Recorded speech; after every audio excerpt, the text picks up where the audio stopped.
మహాగణాధిపతయే నమః. ఓం గురుభ్యో నమః. ఓం శ్రీమాత్రే నమః. పరమేశ్వర స్వరూపమైనటువంటి జ్యోతిష, వాస్తు మరియు ఇతర అనేకమైనటువంటి శాస్త్రములను మనకు అందించినటువంటి మహర్షులకి నమస్కారం. హయగ్రీవ హయగ్రీవ హయగ్రీవేతి యో వదేత్ తస్య నిస్సరతే వాణీ జన్మకన్యా ప్రవాహవత్. అరుణాం కరుణాతరంగితాక్షీం ధృతపాశాంకుశపుష్పబాణచాపాం అనిమాదిభిరావృతాం మయూకైః అహమిత్యేవ విభావయే భవానీం. శ్రీమాత్రే నమః. మనం ఈరోజు చెప్పుకోబోయేటువంటి అంశం ఏమిటి అంటే, ఒక్కొక్క అంశము వల్ల వారు దారిద్ర్యాన్ని అనుభవిస్తూ ఉంటారు. అందులో 12 లగ్నాల వారికి, ఒకవేళ లగ్నం తెలిస్తే లగ్నం నుంచి ఫాలో అవ్వండి, లేనట్లయితే 12 రాసులు తీసుకోండి. లగ్నం తెలియదండి, కొంతమందికి టైమ్ ఆఫ్ బర్త్ నోట్ చేయరు, అలాంటప్పుడు రాసి చూసుకుంటూ ఉంటారు. అటువంటి వారు కూడా ఈ యొక్క అంశంలో, అంటే మీరు ఏ విషయాల జోలికి వెళ్ళడం ద్వారా మీకు దారిద్ర్యం అనేటువంటిది ప్రారంభం అవుతుంది, ఎటువంటి పరిసరాలు మీ చుట్టూ ఉండకూడదు, ఇవి కనుక తెలుసుకోగలిగితే మీకు దారిద్ర్యం అనేటువంటిది మీకు దరిచేరదు. గుర్తుపెట్టుకోండి. ఇది ఒక్కొక్క లగ్నరీత్యా ఉంటుంది, దానికి మంత్రం కూడా ఏం చేసుకోవాలనేటువంటిది ఉంది. ముఖ్యంగా లగ్నము రాసి ఏమీ తెలియని వాళ్ళు కూడా ఏ మంత్రం చేసుకోవాలో కూడా చెప్తాను, దారిద్ర్యం దగ్గరికి చేరకుండా ఉండడానికి. 1 by 1 మనం ఇప్పుడు చెప్పుకుందాం. కన్యా లగ్నము, కన్యా రాశి. మీకు దారిద్ర్యం అనేటువంటిది ఏ రూపంలో వస్తుందో చెప్తాను చూడండి. ఇక్కడ ఏమవుతుందంటే, గొడవ లేదా ఒక అగ్రెసివ్గా ఒక నిర్ణయం, అగ్రెసివ్గా మీరు ఒక కమ్యూనికేషన్ జరగడం వల్ల కన్యాలగ్నం వారికి, కన్యాలగ్నం వారు అన్నీ చక్కగా మేనేజ్ చేయగలుగుతారు, వాళ్ళ శక్తి అది. అయితే అగ్రెసివ్గా మీరు రియాక్ట్ అవ్వడమే మీకు దారిద్ర్యానికి కారణం. అంటే ఏమంటారు చాలామంది, ఏమంటే ఆ వ్యక్తి చాలా బాగా పనిచేస్తారంటే ఆ కోపం మాకు నచ్చలేదు, అందుకే మేము అతనితో కట్ అయిపోయామంటూ ఉంటారు. ఇదేమిటండి, ఏమో ఒక్కసారి 10 సార్లు చక్కగా మాట్లాడేది, ఒకసారి నాకు ఎమోషన్ ఏదో కోపం వచ్చింది, అంత మాత్రం చేత నాకు మొత్తం కాంట్రాక్ట్ క్యాన్సిల్ చేసేసారేంటి అనిపిస్తుంటుంది. జాబ్లో తీసేసారేంటి, కాంట్రాక్ట్ క్యాన్సిల్ చేసేసారేంటి, ఇట్లాంటివన్నీ అనిపిస్తుంటాయి. అంటే ఏమిటి, మీకు దారిద్ర్యం దరిచేరకుండా ఉండాలి అంటే కోపాన్ని అదుపులో పెట్టుకోవాలి, ముఖ్యంగా కన్యాలగ్నం. ఎందుకు అంటే లగ్నాధిపతి బుధుడు, ఈ లగ్నాధిపతి వెళ్ళి ఏం చేస్తున్నాడు, కుజుడు పాత్రను పోషిస్తున్నాడు. అంటే ప్రకృతిలో ఒక మనిషి ఒకదాన్ని ఎక్స్పెక్ట్ చేస్తాడు. గులాబ్ జామున్ తీయగా ఉండాలి, మిరపకాయ బజ్జీ ఉంది కారంగా ఉండాలి. మిరపకాయ బజ్జీ తీయగా ఉంది, ఏంటి మిరపకాయ బజ్జీ తీయగా ఉంది పక్కన పడే అంటాడు. అదే గులాబ్ జామున్ తినేటప్పుడు తీయగా బాగా చేశాడు అంటారు. అంటే ఏమిటి, ఒక్కొక్క దాని నుంచి ఒక్కొక్కటి ఎక్స్పెక్ట్ చేస్తాడు. మిథునము లేదా కన్యా లగ్నం నుంచి, అంటే వాళ్ళకి తెలియదు మీరు మిథున లగ్నమా కన్యా లగ్నమా అని. మిమ్మల్ని చూడగానే వాళ్ళు ఎక్స్పెక్ట్ చేసేది ఏంటంటే మీ తెలివితేటలు, మీ మేనేజ్ స్కిల్స్ని ఎక్స్పెక్ట్ చేస్తారు. కానీ మీలో అగ్రెసివ్ నేచర్ని వాళ్ళు జీర్ణం చేసుకోలేరు. అందుకని ఏంటి, బాడీ పెయిన్స్ మూలంగా, అగ్రెసివ్ నేచర్ మూలంగా, లేకపోతే తొందర కూడా ఒక నిర్ణయం తీసేసుకోవడం మూలంగా, అంటే ఫాస్ట్గా నిర్ణయం తీసేసుకుంటాం. ఒక్కొక్కసారి మనం స్లిప్ సెకండ్స్లో ఆన్సర్ చేసేద్దాం, అక్కడ మీకు దారిద్ర్యం చుట్టుకుంటుంది. అది కూడా ముఖ్యంగా అన్నదమ్ములతో కలిసి తీసుకునేటువంటి నిర్ణయం మూలంగా, లేదా భూ సంబంధంగా తీసుకునే నిర్ణయాల మూలంగా, లేదా కొంతమంది ఫ్యాక్టరీస్ పవర్ రిలేటెడ్ సమస్యలు నడుపుతూ ఉంటారు, అటువంటి వాటి నిర్ణయాల మూలంగా, లేనట్లయితే ఒక్కొక్కసారి చూడండి కొంతమందికి ఏదైనా అగ్ని ప్రమాదం మూలంగానో పవర్ రిలేటెడ్ మూలంగా వాళ్ళకి నష్టాలు జరుగుతాయి. అటువంటి వాటి మూలంగా మీకు దారిద్ర్యం వస్తుంది. కాబట్టి ఈ యొక్క అంశాల్లో చాలా జాగ్రత్తగా ఉండండి. ఇంకొంతమందికి ఎలా వచ్చింది కూడా చెప్తాను. ఇది కుజుడు ఇస్తాడు కదా దారిద్ర్య యోగాన్ని, కుజుడు ఇస్తాడు. కాబట్టి కుజుడు ఏంటంటే మీకు పశువుల మూలంగా, మన జంతువుల మూలంగా ఇస్తూ ఉంటాడు. అంటే ఎవరికి కుక్క కరవడం, లేకపోతే అంటే ఇంట్లో పెంచుకునేటువంటి పెట్స్ విషయం వేరు, బయట ఎక్కడైనా రోడ్డు మీద వెళ్తుంటుంది. అంటే ఏమిటి, ఈ పశువుల మూలంగా లేకపోతే ఈ జంతువుల మూలంగా వస్తూ ఉంటుంది. కొంతమందికి చూడండి కొన్ని ఇన్సెక్ట్స్ కరుస్తూ ఉంటాయి, వాటి మూలంగా కూడా ఇబ్బంది రావడం జరుగుతుంది. కాబట్టి ఈ యొక్క విషయాలు జాగ్రత్తగా ఉంటుంది. మరి ఏమిటండి దీనికి పరిహారం ఏంటి, సుబ్రహ్మణ్యేశ్వర స్వామి యొక్క ఆరాధన చేస్తుండాలి. ఎంత మీరు సుబ్రహ్మణ్యేశ్వర స్వామి ఆరాధన చేస్తూ ఉంటే మీకు ఆ దారిద్ర్యం అనేటువంటిది రాదు, గుర్తుపెట్టుకోండి. అలాగే సింధూర లేపనం, ఆంజనేయ స్వామి వారికి శనివారం పూజ చేయడం వల్ల కూడా మీకు దారిద్ర్యం అనేటువంటి దరిచేరదు. సహజంగా అందరూ నన్ను అడుగుతుంది ఏంటంటే, ఏమంటే సహజంగా దారిద్ర దేవత రాకుండా ఉండాలంటే ఎటువంటి జాగ్రత్తలు తీసుకోవాలని అడుగుతూ ఉన్నారు. దానికి చెప్తానండి. ఒకటి గుర్తుపెట్టుకోండి, ఇంట్లో గనక సూర్యోదయం అయిన తర్వాత కూడా ఎక్కడ పక్కలెత్తకుండా నిద్రపోతూ ఉన్నట్లయితే దారిద్ర దేవత ఖచ్చితంగా ఇంట్లో ఎంటర్ అవుతుంది. అంటే మీరు అనుకోవచ్చు, ఏమండి మా ఇంటి పక్కన పెద్ద బంగ్లా ఉంది, ఆ ఇంట్లో పిల్లలు అయితే అసలు పెద్దాక లేగరు, ఇంట్లో ఎవరు అసలు ఇచ్చేరైనా బాగానే ఉందంటే ఒకటే గుర్తుపెట్టుకోండి, వాళ్ళకి పూర్వజన్మల్లో చేసిన పుణ్యము వల్ల ధనాయోగం అనేటువంటిది బలంగా ఉంటుంది. అంత మాత్రం చేత వాళ్ళు హ్యాపీగా ఉన్నారని అనుకోకండి.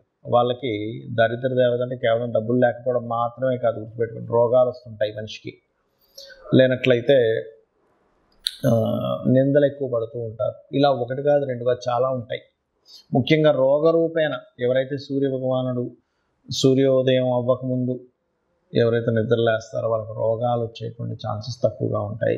సూర్యోదయం అయినా కూడా అలాగే నిద్రపోతుంటే రోగం వచ్చే ఛాన్సెస్ ఎక్కువగా ఉంటుంది. ఎందుకు అంటే ఈ రోగానికి సూర్యుడికి సంబంధం ఉంటుంది.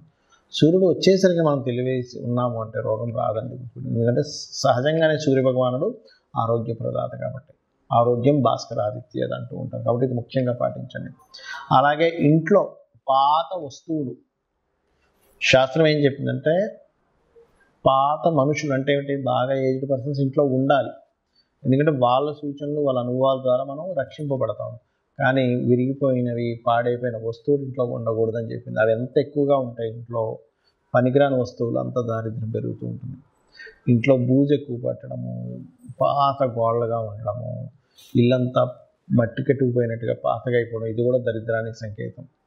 ఇంట్లో చినిగిపోయిన వస్త్రాలు ఉన్నట్లయితే, ఇప్పుడు ఒకటండి, ధనం లేదు, బాగా పేదరికం అనుభవిస్తున్నారు, చినిగిన వస్త్రం వేసుకోవడమే అతనికి ఇంకా గత్యంతరం మరొకటి లేదన్న వాళ్ళకి మనం ఏం చేయలేము. కానీ కొంతమంది ఏం చేస్తారంటే తెలియక చినిగిన వస్త్రం ధరిస్తారు. ఏం కాదులే, డబ్బులు ఉన్నా కూడా కొంతమంది అటువంటివి ధరిస్తే దారిద్ర దేవత వస్తుందని చెప్తుంది శాస్త్రం. ఎందుకు అంటే చెప్తాను చూడండి, చిన్న లాజిక్ ఇక్కడ ఏం లేదు. చినిగిన వస్త్రం వేసుకుని ఎక్కడికి వెళ్ళాను, చూశాడు, మన మీద అంచనా వాళ్ళు ఆ వ్యక్తికి చినిగిన వస్త్రాలు వేసుకున్నా అంటే ఈ వ్యక్తి దగ్గర ఏమీ లేదేమో, చాలా దారిద్రంలో ఉన్నాడేమో, ఈయనకి పెద్దగా మనం మర్యాద ఇవ్వవలసిన పని లేదు అనుకునే వాళ్ళు కూడా ఉన్నారు. అందరూ అలా ఉన్నారని నేను చెప్పట్లేదు. కాబట్టి ఆ యొక్క విషయంలో వస్త్రం చాలా జాగ్రత్తగా ఉండాలి. వస్త్రం చాలా మంచి వస్త్రం వేసుకోవాలని మనకు శాస్త్రాలు చెప్తున్నాయి. అలాగే మరొకటి ఏంటంటే, ఇక్కడ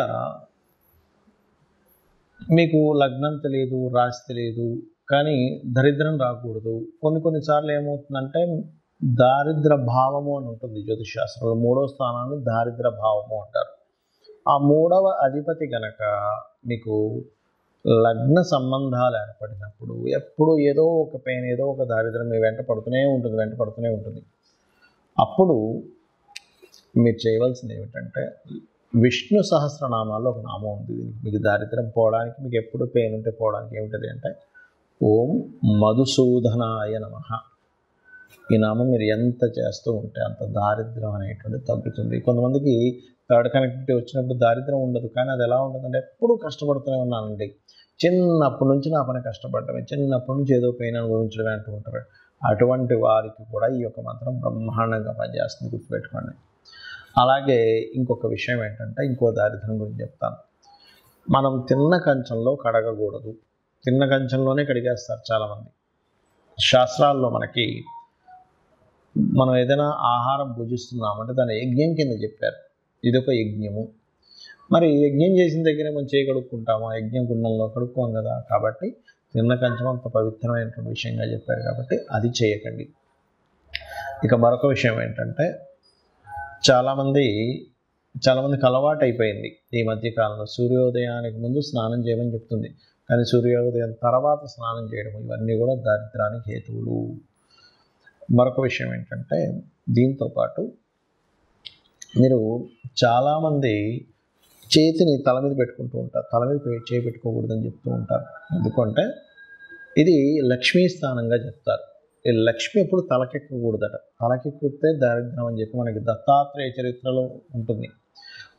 ఆ యొక్క తన్ని చంపడానికి స్వామివారు ఒక ప్రణాళిక వేస్తారు. దత్తాత్రేయులు వారు వేసి అమ్మవారిని తల మీద పెట్టుకునేలా చేస్తారు. వెంటనే ఆ రాక్షసుడు హతం జరుగుతుంది.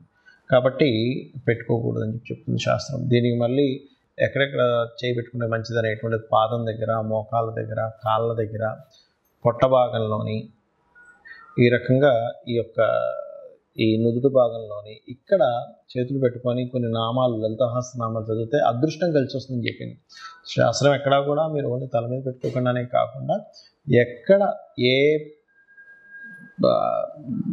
బాడీలో ఏ పార్ట్ దగ్గర మీకు హస్తాన్ని పెట్టుకుని మంత్రం చదువుకుంటే మంచి ఫలితాలు వస్తాయి అనేటువంటిది కూడా చెప్పింది చెప్పాలంటే.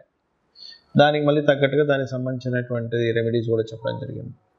అలాగే మరొకటి ఏంటంటే ఈ దారిద్ర్యం అనేటువంటిది ఒక్కోసారి మనకి జన్మజాతకంలో 3వ అధిపతి మహాదశలు నడిచేటప్పుడు కూడా ఉంటాయి. మరి అప్పుడు ఎలాగ దాన్ని జయించాలి? ఎందుకంటే ఆ మహాదశ నడుస్తుంది కదా అన్నప్పుడు ఒకే దగ్గర స్థిరంగా ఉండకుండా మారుతూ ఉంటే మీ లైఫ్ బాగుంటుంది. అప్పుడు ఎందుకంటే 3వ అధిపతి లగ్న సంబంధం ఏర్పడింది, ఎవరికైనా దరిద్ర యోగం ఏర్పడింది. అప్పుడు ఆ జాతకుడు ఆ ఉన్న ఊరు నుంచి వేరే ఊరికి వెళ్ళి బ్రతికితే బాగుంటుంది. చాలామంది చూడండి ఊర్లలో ఏదో పని చేసుకుని బతుకుతారు, అసలు ఎదగరు. కానీ అదే వ్యక్తి సిటీకి రాగానే మళ్ళీ బాగుంటుంది. ఎందుకు? ఆ వ్యక్తికి ఉన్న స్థలం నుంచి మారే యోగం ఉంటుంది. అప్పుడు ఆ దోషం అనేటువంటి ఆ రూపంలో పోతుంది.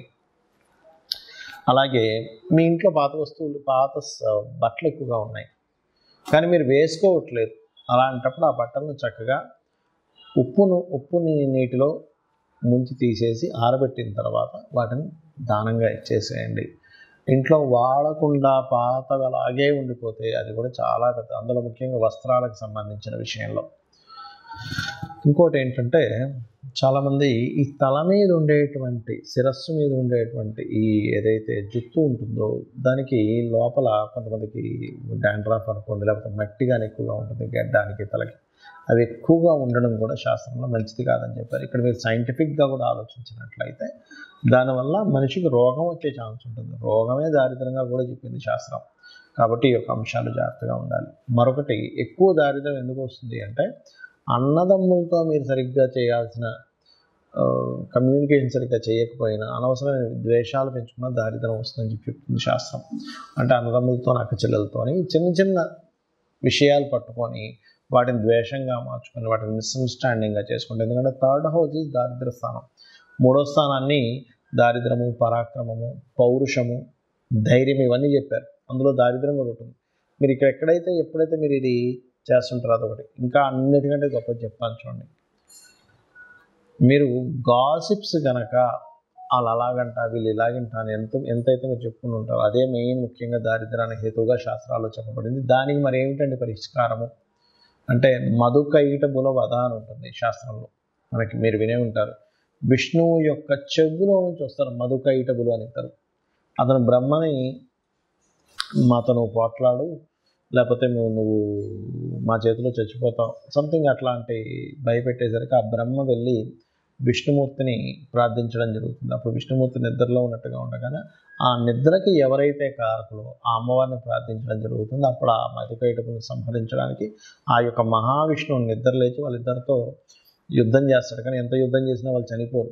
అప్పుడు వాళ్ళు ఏం చేస్తారంటే కాసేపు రెస్ట్ తీసుకుంటా అన్నప్పుడు ఈ అమ్మవారిని అడుగుతాడు మహావిష్ణువు, తల్లి నేను ఎంత సంహరించినా వీళ్ళు చావట్లేదు, మరి ఎలాగా అంటే ఒక ఉపాయం ఇస్తుంది అమ్మవారు. ఏమిటి ఆ ఉపాయం అంటే, ఇతనే వరం ఇస్తా అంటాడు మధుకైటపులు విష్ణువు.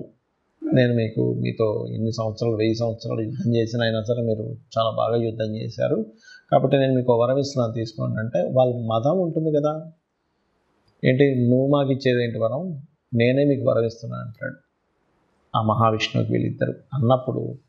అప్పుడు ఆ మహావిష్ణువు ఏం చేస్తారంటే, సరే మీరు మాట తప్పకూడదంటే సరే మాట తప్పమంటారు. మీరిద్దరూ నా చేతిలో చనిపోవాలని మహావిష్ణువు కోరుకుంటాడు. అప్పుడు వాళ్ళు ఏం చేస్తారంటే, ఓహో అలాగా అయితే చనిపోతాం కానీ నీరు లేని ప్రదేశంలో మమ్మల్ని చంపాలి అంటారు. కానీ అది మొత్తం నీరే. నీటి మధ్యలో ఇతను శేషపాను పైన ఉంటూ ఆ యొక్క పద్మం నుంచి వచ్చినటువంటి బ్రహ్మగారిని చంపుదాం అనుకున్నారు కదా వీళ్ళు. సరైనప్పుడు ఏం చేస్తారు, అలాగే అని ఇతని శరీరాన్ని పెద్దగా పెంచి అతని తొడల మీద వేసి ఇతన్ని చంపేస్తారు. ఇది మధుకైటబుల వధ ఎవరైతే వింటారో వాళ్ళకి కూడా దారిద్ర నాశనం జరుగుతుంది అని చెప్పి శాస్త్రవచనం. శ్రీమాత్రే నమః.